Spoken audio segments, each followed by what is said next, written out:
meron ako na-discover dito na snacks na sulit at madami ang serving. At dito lang naman yan sa Potato King. At isa nga din pala ito guys sa mga magugustuhan nyo pagdating sa mga snacks. At ang nakakatuwa lang dito, isi-shake nyo yung price nila sa iba't ibang flavors. May tatlong klase nga din pala silang flavors dito. May cheese, may barbecue, and last, sour cream. Tapos guys, located sila sa KBK Food Court na matatagpuan nyo lang din sa Barangay Bangkal, Abandon Road, Carmona, Cavite. Kaka-open nga lang din pala nitong Potato King nung March 23, 2024. At open nga pala sila guys mula 9 AM to 9 PM. Pwede nga din pala kayo dito mag-dine-in at pwede nga din pala kayo dito mag-take out. Dito guys ay meron silang libreng pa-wifi kung sakaling mag-stay kayo dito o mag-dine-in. Kung sakaling nauuwaw naman kayo, may red iced tea naman sila dito. Tapos guys, unang araw pa lang nila dito ay talaga naman tinanghilik agad dito ng mga tao. At kung usapan presyo naman tayo, ay nagsiserve sila ng 4 sizes katulad ng regular, double, premium, and overload. Tapos yung presyo nito guys is nag-start lang sa 35 pesos to 119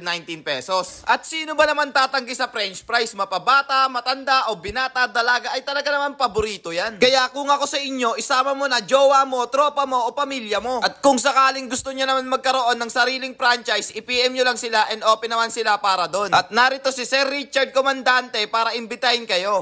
Hello po sa lahat na po gusto mag-franchise, join po kayo sa akin at mag-PM po kayo.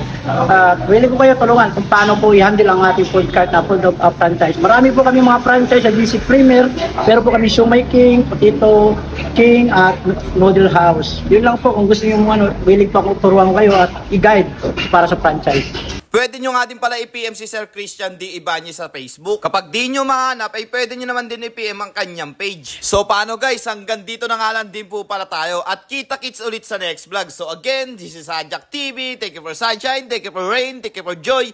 Ingat, salamat, bye-bye, ble!